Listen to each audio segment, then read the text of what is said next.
안녕하십니까. 이주영 법무사입니다.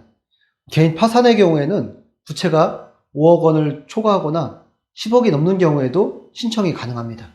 개인 회생은 채무 한도가 무담보는 5억 원 이하, 담보는 10억 원 이하인 때에만 신청할 수 있는 것과 다른 점이죠. 이번 시간에는 부채가 15억 원이 넘었지만 파산 신청을 해서 면책을 받은 사례를 가지고 설명을 드리겠습니다.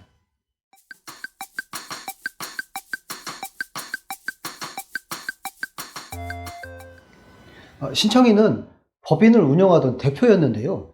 최근 경기 침체로 부도가 나면서 회사 부채에 대해서 연대보증을 선 채무가 개인 부채로 남게 되면서 개인 파산을 신청한 사례였습니다.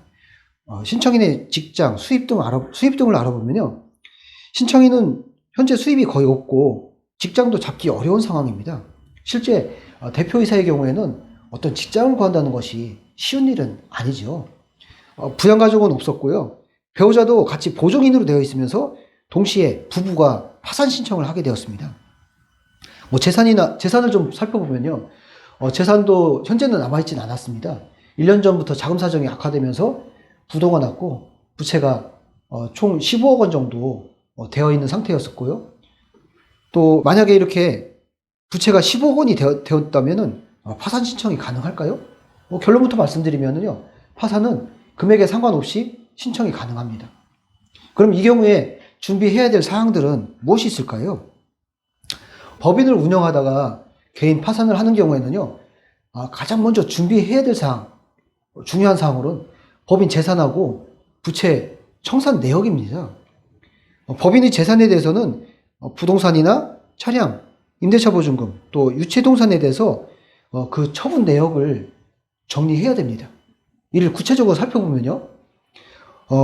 부동산이나 차량의 경우에는요. 법인 명의의 부동산은 없었고 차량은 5대가 있었습니다. 모두 근저당권자에 의해서 경매가 이루어졌고 각 채권자들에 대해서는 배당이 이루어져 가지고 법인 재산은 어느 정도 청산이 된 상태였습니다. 임대차 보증금에 대해서 살펴보면요. 법인 운영할 당시에 임대차 보증금은 약 1억 5천만 원 정도 있었습니다. 근데 월 차임이 연체가 되면서 나중에는 이를 청산하는 과정에서 보증금에서 상계가 되면서 남은 보증금은 없게 되었죠. 이에 대해서 매월 차임 지급 내역하고 또 미납된 금액에 대한 사항들을 표로 정리해서 법원에 제출해 주었습니다. 유체동산도 문제가 되죠. 공장을 운영하다 보면 기구들이 많이 있습니다. 이 기계기구의 경우에는요. 유체동산 경매로 모두 매각이 되었고 이에 대해서 관련 자료를 첨부해서 재산이 청산되었음을 소명했습니다. 이렇게 법인 재산을 처분하고 나아가서 채무자의 개인 재산까지 처분하면서 부채를 변제하는 상황을 적극 소명했고 청산 내역을 자료와 함께 정리를 해서 제출하였습니다. 법인의 경우에는요. 주식이나 특허권도 문제가 됩니다. 법인 주식이나 특허권의 경우에 있어서도 이에 대해서 각 환가대금 이를 금액으로 정리를 해서 관련 자료를 소명하고 제출해 주었습니다. 일부 채권자의 이의 신청도 있었는데요. 일부 채권자의 경우에는요.